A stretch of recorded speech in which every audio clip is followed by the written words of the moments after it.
Hey. Na. Cheers. Cheers. I don't have anything to cheer. Cheers.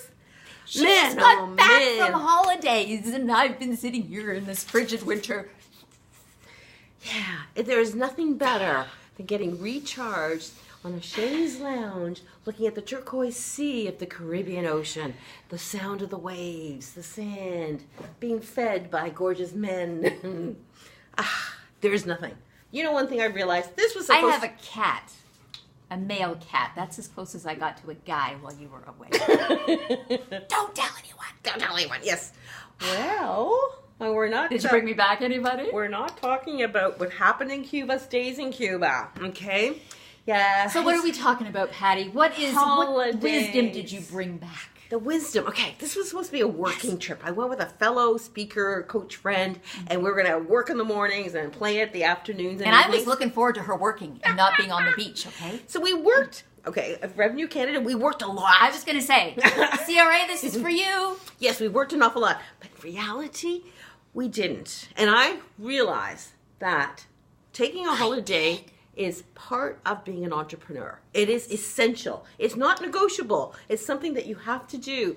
You were saying one thing you admired about me, which is very rare. One of the, hey, I wouldn't be doing this show with you, darling, if I didn't admire you. Yes. What she always says to me, and to probably everybody that she talks to, is the idea that you should be taking a week minimum every quarter. Well, you get 4 months, or like 4 weeks a year, kind of on average. Exactly, which is amazing, and it's so important. In fact, I was working my tail off while you were away, and I was relaxing my tail off. Yes, and you know what? I think somehow those two mindsets met in the middle, because I have decided to take the end of April off. Good. Yes. Good. Well, Or you the first deserve week it. of May. Yes. You deserve it. You've been working 17-hour days. Yes. And you know, you can only do that for so long. And then you have to recharge. And you have to, a change of scenery, a change of pace, and really the digital detox. I mean, being in Cuba, you're not connected to Wi-Fi very well. Yeah. And it's honestly, I consider now taking a holiday is mandatory. It's part of my being an entrepreneur. Because it's, I recharged, I refreshed. Yeah. You know, Canadian, according to Beverly Bowerman King, who's a spokesperson for Expedia Holidays, Canadians are one of the top vacation-deprived nations. I think I'm the poster girl. I'm the poster girl. You don't want to high-five me that. No. But you know what? You know what? It just strikes me just now is that for entrepreneurs, we're talking about this being a necessity, this being a good thing, right? Yeah. It's kind of like the parallel, you know, when you were a kid, and if you were the kid that daydreamed and looked out the window, you got dragged down to the principal's office, you got in trouble.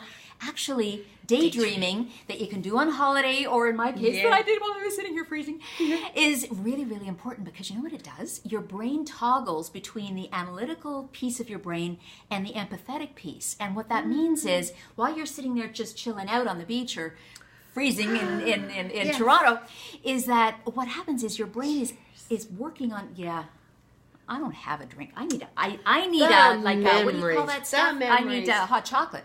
Sex on the beach is what that's called. No, I didn't have any. But. Not that she's... You're going to get swatted, girl. Dragon. Okay, back to daydreaming, which I was doing about that on the beach. And what did Einstein think? Well, you know what? I was going to tell you, remember that? Einstein, we've all heard of. You know how he came up with relativity? Apparently, it was from daydreaming. Right? It's the idea of thinking about something and working on it and then just letting it go and then just letting your mind wander. That's when you get your best ideas as an entrepreneur. Just like if you were that kid in the classroom, right? Those kids end up becoming the Einsteins of the world, I swear. You know, the daydreamers. Daydreamers is so important. And it's just as important as a kid as it is... Or as an adult. As an adult, as a grown-up. Yes. You know, and as an entrepreneur. Daydreaming. Having that quiet time is really when the ideas come out. It's what some people find the ideas in the shower. I get it on my daily walk with my dog down by the lake. The water is very soothing, but it's also very inspiring too. It's where I can let my mind go, and that's where the ideas come. And the working part of this trip was to suss it out. Would it be possible for us real entrepreneurs to hold a real retreat next year, 2019? It's going to be amazing. It's going to be all of the writing, creative stuff on my side, the messaging that you're going to learn, and she's going to do all the sales and stuff. Yes. And then we're going to be on the beach. And we'll all be on the beach.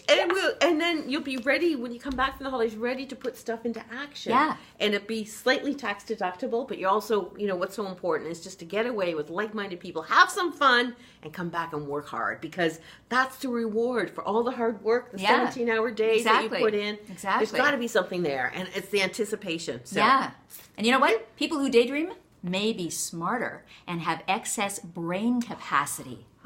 And a more efficient brain. Don't we all want to daydream? I was always one of those, usually when I was eating my dinners, I was always twirling my hair. Oh, yeah, twirling your hair. Yeah. So here's to daydreaming. Here's to holidays. Here's to being able to throw the mittens away. Yay! See you next year in Cuba. Bye. Bye.